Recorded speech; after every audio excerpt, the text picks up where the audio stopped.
What did you say? Chris froze, thinking he had misheard him. I said I'm not interested in a business that's about to go bankrupt, Dustin repeated. Bankrupt? Everyone was too stunned to react to his words. How dare you? That's nonsense. Chris was shocked, but he quickly denied it. Nolan Pharmaceuticals is raking in profits every day and is at its prime. How could we go bankrupt? Stop fear-mongering. Only you know whether this is fear-mongering or not. Anyways, I've received news that Nolan Pharmaceuticals will be investigated due to the sale of counterfeit illicit drugs. It's just a matter of time before they go bankrupt. Dustin's words were very shocking. Counterfeit drugs? Investigated? Now everyone was even more puzzled. Their gaze turned to Chris. Nonsense. All of it is nonsense. Dustin, stop spreading these rumors. Nolan Pharmaceuticals is a law-abiding company. How could it go under investigation? I can sue you for defamation? Chris threatened. His words may appear firm, but he was in turmoil on the inside. Nolan Pharmaceuticals was indeed under investigation and would go bankrupt soon. He intended to list the company as a publicly traded company to raise capital so he could run off with a fortune. However, the news had been suppressed. How did Dustin know without it being leaked? Dustin, what nonsense are you spewing? How can a company as successful as Nolan Pharmaceuticals go bankrupt? Florence reprimanded. That's right. Everyone knows that Nolan Pharmaceuticals has good assets and is at the peak of success. Stop spreading lies. James also piped in. It was obvious they doubted him. After all, the Nolan had a long history in Swinton.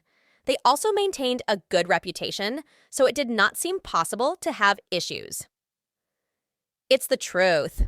Nolan Pharmaceuticals is about to go under, and the so-called capital increase and share expansion is nothing than a money-grabbing scam. Chris even contacted Mason to borrow money. The investigation of the company and its bankruptcy were obviously true. Bullshit. I just wanted to do everyone a favor because we're close.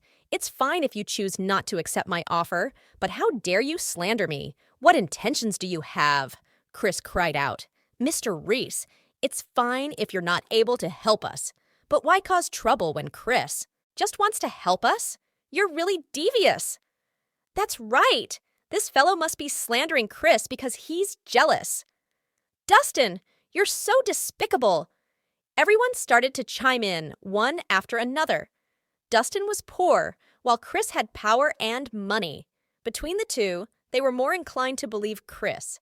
Dustin couldn't help but frown as he watched the commotion. He did not expect his kind intentions to be returned with such a negative reaction. This proved that no one would believe a man without money or power. 1. Dustin, do you have proof that Nolan Pharmaceuticals is going bankrupt? Dahlia suddenly asked. She had invested $8 million worth of funds. Naturally, she had to be caught. I don't have evidence, but what I said was the truth. You can check if you don't believe me. You should be able to trace the information. Dustin replied coldly. Dahlia's expression darkened at his words. Did this mean he was just making it up? She even had high expectations for him. It turned out he was just making false accusations. This must be the result of his jealousy turning into hatred. Everyone, since Dustin claimed I'm a swindler, just forget the matter about the shares, lest I rip off everyone. Seeing that the timing was right, Chris deliberately put on an act as if he had been wronged.